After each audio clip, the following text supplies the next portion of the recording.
கிவிமா. கிவிமா வந்து farad, Kannur farad. பாருங்கள், கிவிமா குட்டியாக இருக்காங்க.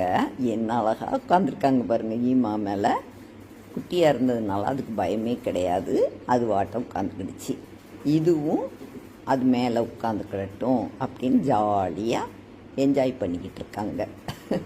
பாருங்கள், எவ்வளவு ஸ்வீட்டாக இருக்குது பார்க்குறதுக்கு. கொஞ்சம் நேரம்தான் இருந்தது, அப்புறம் நான் தூக்கிட்டேன். அடுத்து பாருங்கள், ஏன் மடியில் இம்மா பார்த்துக்கிட்டு கிவிமா வந்து ஃபோன் பார்க்குறாங்க. குட்டியிலே ஃபோன் பார்க்கணுன்னு ஆசைப்பட்டுச்சு. நல்லா ஃபோன் அப்போ கொடுத்தது வம்பா போச்சு. இப்போ பார்த்திங்கன்னா சேட்டை தாங்க முடியல.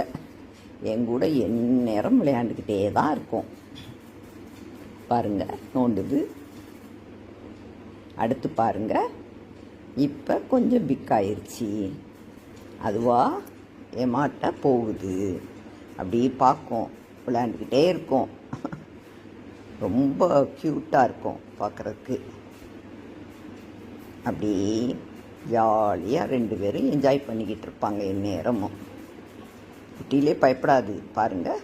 அப்படியே பக்கத்தில் போய் கொஞ்சம் கொஞ்சமாக காலை நோண்டும், மூக்கிட்ட கொண்டு போய் வாய வைக்கும். என்னென்ன பண்ண முடியுமோ அவ்வளோ சேட்டையும் பண்ணும். அது ரொம்ப பக்கத்தில் வந்துச்சுன்னா ஏமா வந்து கொஞ்சம் கண்டுக்கணும். இல்லைன்னா இந்த பாருங்கள், அப்படி கொத்தி கொத்தி விடுறத பார்த்தீங்களா? பயப்படாது கழுதை. அது ஒரு வாய்க்கு ஆகுமா? இது ஆகாது. ஆனால் அதுக்கும் தெரியும் இது ஒன்றும் செய்யாது. இதுக்கும் தெரியும் அது ஒன்றும் செய்யாது.